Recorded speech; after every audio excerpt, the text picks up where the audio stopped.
नवीन कुमार, आइए डालते हैं आज के देश विदेश की खबरों पर एक नज़र और ताज़ा खबरों के लिए आप जुड़े रहिए। बिहार में मौसम में हो रहे उतार चढ़ाव के कारण दिन में गर्मी और रात में सर्दी बढ़ने लगी है। मुजफ्फरपुर में मौसम में कुछ खास बदलाव देखने को मिल सकते हैं। मौसम विभाग के मुताबिक इस दिन आसमान साफ रहेगा, लेकिन सुबह का समय कोहरा और धुंध का असर बढ़ सकता है, जिससे ठंड का प्रभाव अधिक महसूस होगा। दिन के दौरान अधिकतम तापमान 27.5 डिग्री सेल्सियस तक पहुंचने की संभावना है, जो पिछले दिनों के मुकाबले थोड़ा अधिक है। वहीं रात का न्यूनतम तापमान 10 डिग्री सेल्सियस तक गिरने का अनुमान है, जिससे ठंडी का असर और अधिक बढ़ सकता है। सुबह का समय घना कोहरा और धुंध के कारण सर्दी और अधिक महसूस हो सकती है। हालांकि दिन भर हल्की ठंडक रहेगी, लेकिन तापमान में अधिक बढ़ोतरी की संभावना नहीं है। जामताड़ा से साइबर ठगी के बड़े रैकेट का खुलासा, एक साथ पकड़े गए 35 सातिर। झारखंड का जामताड़ा साइबर ठगी के मामले में नंबर 1 माना जाता है। हालांकि अब देश के कई राज्य और जिले इससे अछूते नहीं रह गए हैं। बिहार में भी इसके जड़ें मजबूत होती जा रही है। साइबर क्राइम की बढ़ती घटनाओं को देखते हुए बिहार सरकार ने हर जिले में साइबर थाना स्थापित किया है, लेकिन साइबर अपराध की घटनाएं कम होती नहीं दिख रही है। दरअसल गया शहर के रामपुर थाना क्षेत्र में एक बड़े साइबर ठगी रैकेट का खुलासा हुआ है। पुलिस ने मिर्जा गालिब कॉलेज के समीप एक मकान में छापेमारी कर 35 लोगों को हिरासत में लिया है। ये सभी लोग एक अवैध कॉल सेंटर में काम कर रहे थे। एशियन हॉकी चैंपियंस ट्रॉफी के खिलाड़ियों को सीएम नीतीश ने किया सम्मान, दिया 10-10 लाख का इनाम। मुख्यमंत्री नीतीश कुमार ने बापू टावर के सभागार में आयोजित सम्मान समारोह में Bihar women's Asian hockey champions trophy 2024 के विजेता भारतीय महिला हॉकी टीम के खिलाड़ियों, मुख्य प्रशिक्षक, सपोर्ट स्टाफ सहित मुख्य प्रशिक्षक को इस आयोजन में सफल बनाने में अपना बहुमूल्य योगदान देने वाले को सम्मानित किया। विजेता भारतीय टीम के सभी खिलाड़ियों और मुख्य प्रशिक्षक को 10-10 लाख तथा टीम के सपोर्टिंग स्टाफ को 5 लाख रुपए की सम्मान राशि मुख्यमंत्री ने प्रदान की। साथ ही इस प्रतियोगिता को सफल बनाने में अपना बहुमूल्य योगदान देने वाले विभिन्न विभागों के अधिकारियों और सहयोगियों को भी प्रशस्ति पत्र देकर सम्मानित किया। लंगड़ी मार राजनीति, निर्मला सीतारमण के दौरे के बाद शुरू हुई चर्चा। मिथिला हाट का निरीक्षण किया तो पर्यटन मंत्री नहीं दिखे।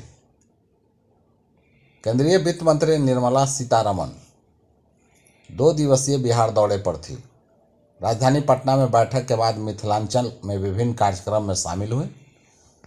वित्त मंत्री झंझारपुर के अररिया संग्राम में पर्यटन से जुड़े मिथिला हाट का निरीक्षण किया। इसके बाद झंझारपुर में ही क्रेडिट आउटरीच कार्यक्रम में शामिल हुई, जहां छोटे छोटे उद्योग समूहों के बीच लोन का वितरण किया। हालांकि वित्त मंत्री के मिथिलांचल दौरे के बाद विवाद खड़ा हो गया है। निर्मला सीतारमण ने पर्यटन विभाग से जुड़े मिथिला हाट का निरीक्षण किया, लेकिन सूबे के पर्यटन मंत्री नीतीश मिश्रा नहीं नजर आए। वित्त मंत्री के साथ जेडीयू के राष्ट्रीय कार्यकारी अध्यक्ष संजय झा थे।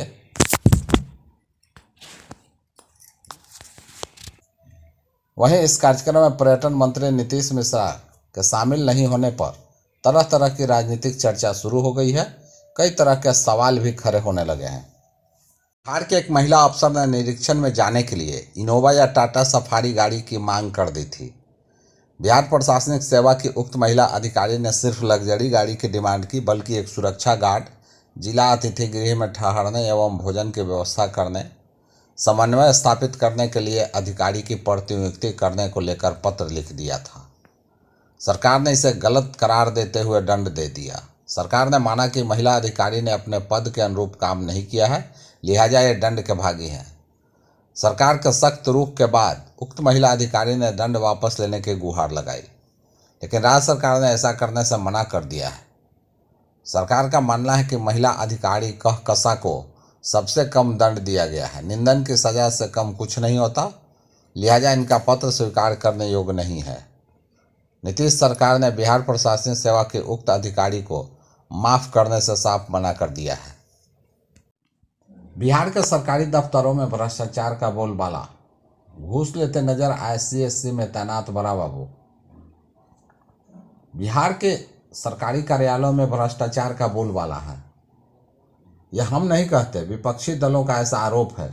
बिहार विधानसभा के शीतकालीन सत्र के दौरान विपक्ष ने बिहार के सरकारी दफ्तरों में व्याप्त भ्रष्टाचार के मुद्दे को सदन में उठाया था और खूब हंगामा मचाया था। राज्य के अलग अलग हिस्सों के सामने से आ रही घूसखोरी की तस्वीरें विपक्ष के दावे को सच साबित करती है। ताजा मामला खगड़िया से सामने आई है, जहां अलौली सामुदायिक स्वास्थ्य केंद्र में तैनात बड़ा बाबू रिश्वत लेते नजर आ रहे हैं। शिक्षा विभाग का बड़ा ऐलान, महिला टीचर को मिलेगा सबसे ज़्यादा फायदा। बिहार के शिक्षकों के लिए बड़ी खबर है। दरअसल अभी तक सूबे के महिला शिक्षकों को राज्य मुख्यालय या अन्य जिलों में जाकर आवासीय प्रशिक्षण लेना पड़ता था, जिसकी वजह से महिला शिक्षकों को काफ़ी परेशानियों का सामना करना पड़ता था। लिहाजा अब शिक्षकों को पदस्थापना वाले जिले में ही प्रशिक्षण दिया जाएगा। इसके लिए शिक्षा विभाग ने योजना तैयार कर ली है। यह नियम जनवरी से लागू होगी। वहीं शिक्षा विभाग के अपर मुख्य सचिव डॉक्टर एस सिद्धार्थ ने जिलों में ही शिक्षकों को प्रशिक्षण देने की व्यवस्था करने का निर्देश सभी जिलों को दिया है। नए शैक्षणिक सत्र से शिक्षा विभाग का बड़ा फोकस सभी को गुणवत्तापूर्ण शिक्षा मुहैया कराने पर होगा। श्रीकांत शिंदे बनेंगे महाराष्ट्र के डिप्टी सीएम। महाराष्ट्र में श्रीकांत शिंदे के डिप्टी सीएम बनने की चर्चा पर प्रतिक्रिया देते हुए एकनाथ शिंदे ने इसे केवल अफवाहें करार दी। शिंदे ने कहा कि यह केवल चर्चाएं हैं, कई लोग कुछ भी बोलते हैं। उन्होंने यह भी बताया कि उनकी केंद्रीय गृह मंत्री अमित शाह की एक बैठक हो चुकी है और एक बैठक मुंबई में आयोजित की जाएगी। महाराष्ट्र में सीएम पद को लेकर जारी हलचल के बीच सीएम एकनाथ शिंदे ने बड़ा बयान दिया है। उन्होंने श्रीकांत शिंदे के डिप्टी सीएम बनने की अटकलों पर भी प्रतिक्रिया दी है। जेडीयू विधायक ने सांसद पर लगाया पार्टी में दरार पैदा करने का आरोप। जेडीयू विधायक गोपाल मंडल हैं कि मानते नहीं। सार्वजनिक तौर पर जिले के सांसद पर आरोप लगाने के बाद एक बार फिर उन्होंने पार्टी प्रदेश अध्यक्ष के सामने अपने ही पार्टी के सांसद पर निशाना साधा। इस दौरान उन्होंने जिले के एसपी पर भी आपत्तिजनक टिप्पणी कर दी। गोपाल मंडल ने बड़े सभा में एसपी पूरन झा पर शराब पीने का आरोप लगाया। एक कार्यक्रम को संबोधित करते हुए कहा कि हम यहाँ के हीरो हैं। मैंने पिछली बार मुख्यमंत्री को बता दिया था कि 25,000 वोट से जीतूंगा और अब प्रदेश अध्यक्ष को बता देता हूं कि मैं इस बार 35,000 वोट से जीतूंगा। वहीं विधायक गोपाल मंडल ने कहा कि प्रदेश अध्यक्ष उमेश बाबू कहेंगे कि सरकार के विरोध में बोलता है। अभी थानेदार और ब्लॉक नहीं सुधरा है।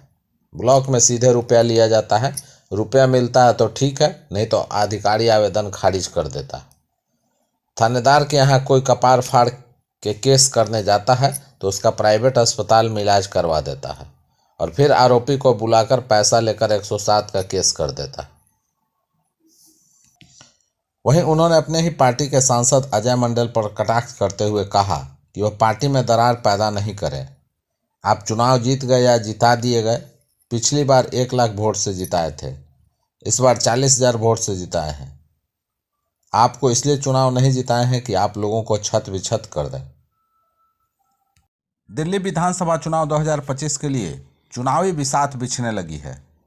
सत्तारूढ़ दल आम आदमी पार्टी, बीजेपी और कांग्रेस अपनी अपनी तैयारियों में लग गई है। इस बीच आप के राष्ट्रीय संयोजक अरविंद केजरीवाल ने बड़ा बयान दिया है। विधानसभा चुनाव के लिए इंडिया गठबंधन का हिस्सा होने के सवाल पर अरविंद केजरीवाल ने कहा कि दिल्ली में इस बार आम आदमी पार्टी अकेले चुनाव लड़ेगी, कोई गठबंधन नहीं होगा। अरविंद केजरीवाल के बयान से स्पष्ट हो गया है कि 2025 के विधानसभा चुनाव में आम आदमी पार्टी दिल्ली के सभी 70 विधानसभा सीटों पर अपने दम पर चुनाव लड़ेगी। फिर पैक्स चुनाव के मतगणना के बाद मनेर प्रखंड के 19 में से 17 पुराने पैक्स अध्यक्षों ने अपना दबदबा कायम रखा है। 2 पंचायत में नए पैक्स अध्यक्ष आए हैं चुनकर, और सबसे बड़ी बात इसमें देखने को मिली है कि पुराने पैक्स अध्यक्षों ने जिस तरह से अपना दबदबा कायम रखा है, काफी वोट का जो अंतर है, काफी मार्जिन रही है।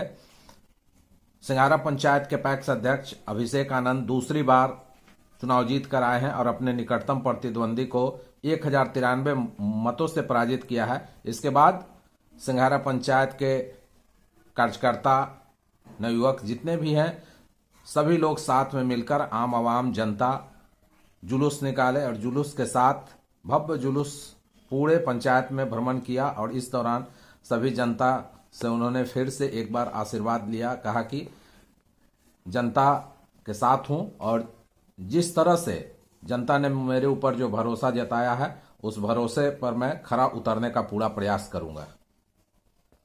इसके अलावा खासपुर पंचायत में चंद्रभूषण कुमार ने भी बड़ी अंतर से जीत दर्ज की। उसके बाद उन्होंने जुलूस निकाला।